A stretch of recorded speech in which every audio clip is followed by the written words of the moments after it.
یہ بتاتی ہے کہ مرد کی آنکھیں جب اس میں خواہش پیدا ہوتی ہے نا، ایک زہریلا مادہ نکلتا ہے، زہریلا مادہ نکلتا ہے۔ آپ دیکھو غور سے کسی چیز کو، نظر لگتی ہے نا، سب کا یہ تو معمول ہے، نظر لگتی ہے، وہ اس کی نظر لگ گئی، اس کی نظر لگ گئی، تقریباً سب لوگ مانتے ہیں نظر لگتی ہے، اور اسلام بھی کہتا ہے العین حق، نظر لگتی ہے۔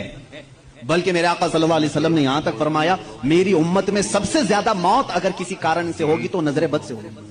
حضور نے فرمایا ہے طبعی نیچرل ڈیتھ کے بعد، نیچرل طبعی موت کے بعد اگر کسی وجہ سے کسی بیماری سے سب سے زیادہ موت ہوتی ہے تو نظر بد سے ہوتی ہے۔ وہ پتہ نہیں ہوتا سب کو، اس کی علامتیں تک حضور صلی اللہ علیہ وسلم کی احادیث میں گنائی گئی ہیں۔ نظر بد ہو جائے تو کیسے پتہ چلے گا؟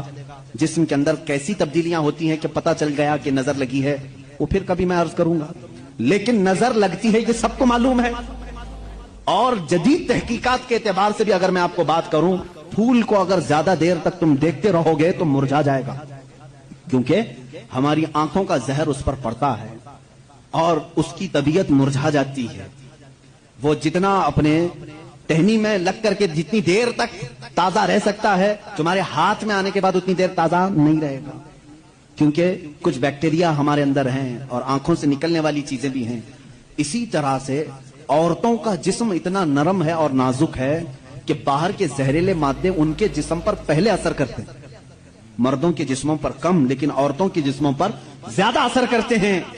اب کوئی وحشی درندہ جس کی نگاہیں زہر پھینک رہی ہوں اور کسی لڑکی کا جسم ننگا ہو، وہ بغیر لباس کے ہو، تو ظاہر سی بات ہے اس کے جسم کے اندر جیسی ہی وہ نظریں جاتی ہیں اس کے دل میں بھی برائیوں کی خواہشیں پیدا ہونا شروع ہوتی ہیں۔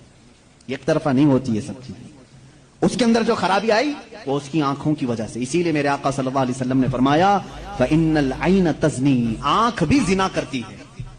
حضور صلی اللہ علیہ وسلم نے فرمایا آنکھ بھی زنا کرتی ہے۔ اب مجھے بتاؤ میرے عزیزو، اسلام نے اتنی جو حفاظت کی ہے عورتوں کی، اس کو تم کہہ رہے ہو زور زبردستی ہے؟